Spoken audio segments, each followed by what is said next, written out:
Chapter 30. Relates what Oliver's new visitors thought of him. With many loquacious assurances that they would be agreeably surprised in the aspect of the criminal, the doctor drew the young lady's arm through one of his, and offering his disengaged hand to Mrs. Maylie, led them, with much ceremony and stateliness, upstairs. "Now," said the doctor, in a whisper, as he softly turned the handle of a bedroom door, "let us hear what you think of him. He has not been shaved very recently, but he don't look at all ferocious notwithstanding. Stop, though. Let me first see that he is in visiting order." Stepping before them, he looked into the room. Motioning them to advance, he closed the door when they had entered, and gently drew back the curtains of the bed. Upon it, in lieu of the dogged, black-visaged ruffian they had expected to behold, there lay a mere child, worn with pain and exhaustion, and sunk into a deep sleep. His wounded arm, bound and splintered up, was crossed upon his breast, his head reclined upon the other arm, which was half hidden by his long hair, as it streamed over the pillow. The honest gentleman held the curtain in his hand, and looked on, for a minute or so, in silence. Whilst he was watching the patient thus, the younger lady glided softly past, and seating herself in a chair by the bedside, gathered Oliver's hair from his face. As she stooped over him, her tears fell upon his forehead.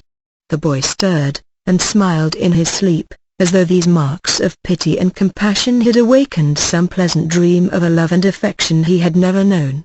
Thus, a strain of gentle music, or the rippling of water in a silent place, or the odor of a flower, or the mention of a familiar word, will sometimes call up sudden dim remembrances of scenes that never were, in this life, which vanish like a breath, which some brief memory of a happier existence, long gone by, would seem to have awakened, which no voluntary exertion of the mind can ever recall. "What can this mean?" exclaimed the elder lady. "This poor child can never have been the pupil of robbers." "Vice," said the surgeon, replacing the curtain, "takes up her abode in many temples, and who can say that a fair outside shall not enshrine her? But at so early an age," urged Rose. "My dear young lady," rejoined the surgeon, mournfully shaking his head, "crime, like death, is not confined to the old and withered alone. The youngest and fairest are too often its chosen victims. But, can you really believe that this delicate boy has been the voluntary associate of the worst outcasts of society?" said Rose.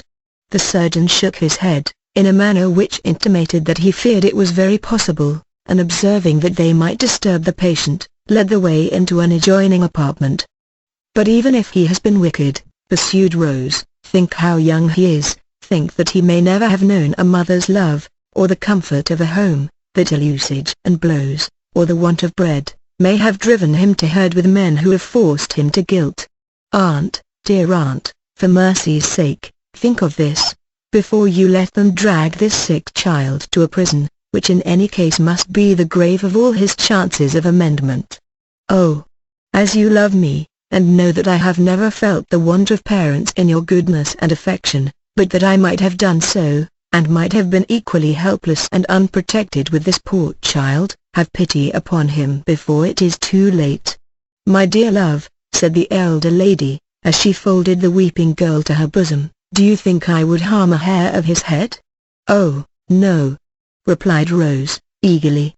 "No, surely," said the old lady, "my days are drawing to their close, and may mercy be shown to me as I show it to others. What can I do to save him, sir?" "Let me think, ma'am," said the doctor, "let me think." Mr. Losberne thrust his hands into his pockets, and took several turns up and down the room, often stopping, and balancing himself on his toes, and frowning frightfully. After various exclamations of "I've got it now" and "No, I haven't," and as many renewals of the walking and frowning, he at length made a dead halt, and spoke as follows: "I think if you give me a full and unlimited commission to bully Giles, and that little boy, Brittles, I can manage it. Giles is a faithful fellow and an old servant, I know, but you can make it up to him in 1,000 ways, and reward him for being such a good shot besides. You don't object to that? Unless there is some other way of preserving the child, replied Mrs. Maylie. "There is no other," said the doctor. "No other, take my word for it." "Then my aunt invests you with full power," said Rose, smiling through her tears, "but pray don't be harder upon the poor fellows than is indispensably necessary."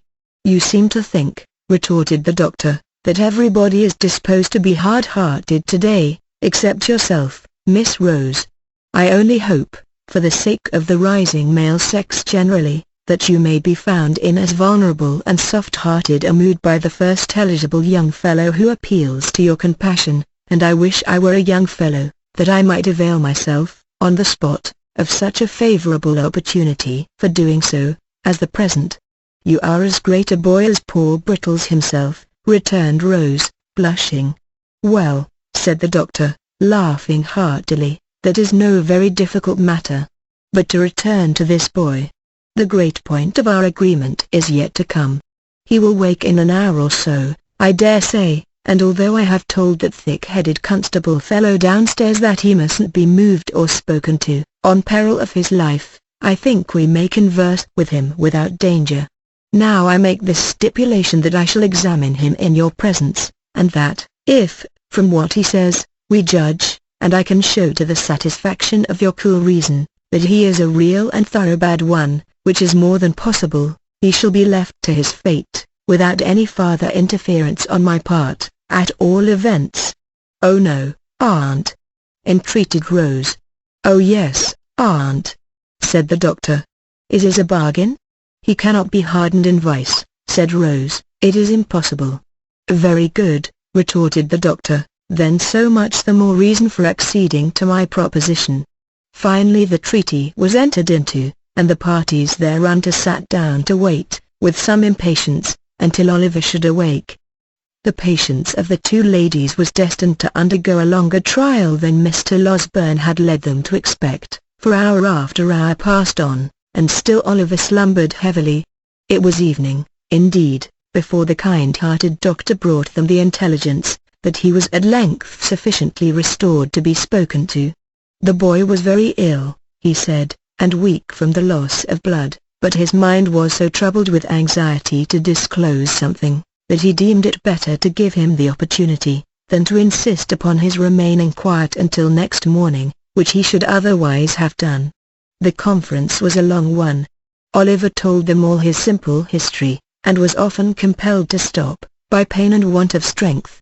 It was a solemn thing, to hear, in the darkened room, the feeble voice of the sick child recounting a weary catalogue of evils and calamities which hard men had brought upon him. Oh! If when we oppress and grind our fellow creatures, we bestowed but one thought on the dark evidences of human error, which, like dense and heavy clouds, are rising, slowly it is true, but not less surely, to heaven, to pour thereafter vengeance on our heads, if we heard but one instant, in imagination, the deep testimony of dead men's voices, which no power can stifle, and no pride shut out, where would be the injury and injustice, the suffering, misery, cruelty, and wrong, that each day's life brings with it. Oliver's pillow was smoothed by gentle hands that night, and loveliness and virtue watched him as he slept. He felt calm and happy, and could have died without a murmur. The momentous interview was no sooner concluded, and Oliver composed to rest again, than the doctor, after wiping his eyes, and condemning them for being weak all at once, betook himself downstairs to open upon Mr. Giles. And finding nobody about the parlours, it occurred to him, that he could perhaps originate the proceedings with better effect in the kitchen, so into the kitchen he went. There were assembled, in that lower house of the domestic parliament, the women servants, Mr. Brittles, Mr. Giles, the tinker, who had received a special invitation to regale himself for the remainder of the day, in consideration of his services, and the constable. The latter gentleman had a large staff, a large head, large features, and large half-boots, and he looked as if he had been taking a proportionate allowance of ale, as indeed he had. The adventures of the previous night were still under discussion, for Mr. Giles was expatiating upon his presence of mind, when the doctor entered. Mr. Brittles, with a mug of ale in his hand, was corroborating everything, before his superior said it. "Sit still," said the doctor, waving his hand. "Thank you, sir," said Mr. Giles. "Mrs. wished some ale to be given out, sir, and as I felt no ways inclined for my own little room, sir, and was disposed for company, I am taking mine among 'em here." Brittles headed a low murmur, by which the ladies and gentlemen generally were understood to express the gratification they derived from Mr. Giles's condescension. Mr. Giles looked round with a patronizing air, as much as to say that so long as they behaved properly, he would never desert them. "How is the patient tonight, sir?" asked Giles. "So-so," returned the doctor. "I am afraid you have got yourself into a scrape there, Mr. Giles." "I hope you don't mean to say, sir," said Mr. Giles, trembling, "that he's going to die. If I thought it, I should never be happy again. I wouldn't cut a boy off, no, not even Brittles here, not for all the plate in the county, sir." "That's not the point," said the doctor, mysteriously. "Mr. Giles, are you a Protestant?" "Yes, sir, I hope so," faltered Mr. Giles, who had turned very pale. "And what are you, boy?" said the doctor, turning sharply upon Brittles. "Lord bless me, sir," replied Brittles, starting violently, "I'm the same as Mr. Giles, sir." "Then tell me this," said the doctor, both of you, are you going to take upon yourselves to swear that that boy upstairs is the boy that was put through the little window last night? Out with it. Come. We are prepared for you." The doctor, who was universally considered one of the best-tempered creatures on earth, made this demand in such a dreadful tone of anger, that Giles and Brittles, who were considerably muddled by ale and excitement, stared at each other in a state of stupefaction. "Pay attention to the reply, Constable, will you?" said the doctor, shaking his forefinger with great solemnity of manner, and tapping the bridge of his nose with it, to bespeak the exercise of that worthy's utmost acuteness. "Something may come of this before long." The constable looked as wise as he could, and took up his staff of office, which had been reclining indolently in the chimney corner. "It's a simple question of identity, you will observe," said the doctor. "That's what it is, sir," replied the constable, coughing with great violence, for he had finished his ale in a hurry, and some of it had gone the wrong way. "Here's the house broken into," said the doctor, "and a couple of men catch one moment's glimpse of a boy, in the midst of gunpowder smoke, and in all the distraction of alarm and darkness. Here's a boy comes to that very same house, next morning, and because he happens to have his arm tied up, these men lay violent hands upon him, by doing which, they place his life in great danger and swear he is the thief. Now, the question is, whether these men are justified by the fact. If not, in what situation do they place themselves?" The constable nodded profoundly. He said, if that wasn't law, he would be glad to know what was. "I ask you again," thundered the doctor, "are you, on your solemn oaths, able to identify that boy?" Brittles looked doubtfully at Mr. Giles, Mr. Giles looked doubtfully at Brittles, the constable put his hand behind his ear, to catch the reply. The two women and the tinker leaned forward to listen. The doctor glanced keenly round, when a ring was heard at the gate, and at the same moment, the sound of wheels. "It's the runners!" cried Brittles, to all appearance much relieved. "The what?" exclaimed the doctor, aghast in his turn. "The Bow Street officers, sir," replied Brittles, taking up a candle. "Me and Mr. Giles sent for 'em this morning." "What?" cried the doctor. "Yes," replied Brittles, "I sent a message up by the coachman, and I only wonder they weren't here before, sir." "You did you? Then confound your slow coaches down here, that's all," said the doctor, walking away.